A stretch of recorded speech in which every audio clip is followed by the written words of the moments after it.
What's up guys, it's Carlos from Your House Fitness, and today we're going to be going over how to do a push-up.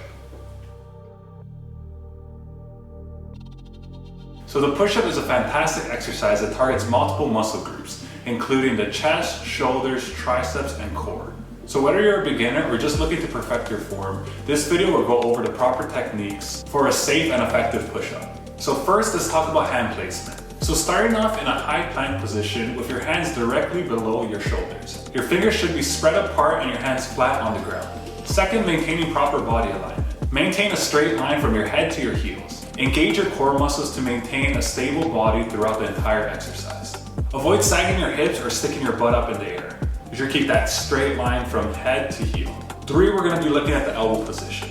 We want to keep our shoulder joint at about a 45-degree angle with your hands lined up with your chest. We want to make sure our elbows aren't flaring out or aren't too tucked in. Till our elbows get to about 90 degrees or we touch our chest to the ground. Keeping your elbows at 45 degrees will help prevent shoulder injuries. And then for the ascent, push yourself up so then your arms are fully extended. Exhale as you push up, engaging your chest and triceps. And remember, it's important to keep a straight body here, don't let those hips sag. So some common errors that we see in the push-up is elbows flaring out, hips sagging, butt sticking up in the air, and trying to rush through the movement. Remember, it's quality over quantity, so try to keep this in mind when lifting. We don't want to have any of those common errors. So if you're a beginner and doing this push-up from the high plank position on your toes is very difficult for you, you can do a modification. One of the most common modifications is doing a kneeling push-up. So in that same plank position, all you need to do is bring your knees down to touch the ground. This reduces the amount of body weight you have to lift during the push-up.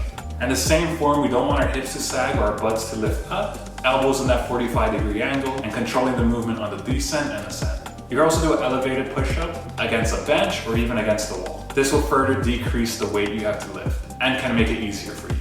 So there you have it, that is the push-up. I hope you guys enjoyed the video and maybe learned something. If you guys did, leave a like and subscribe as that helps out this channel a lot. You can also check out more articles about the push-up as well as more articles about upper body topics, lower body on our wellness blog. So I'll see you guys in that next video. I'm Carlos from Your House Fitness. Peace.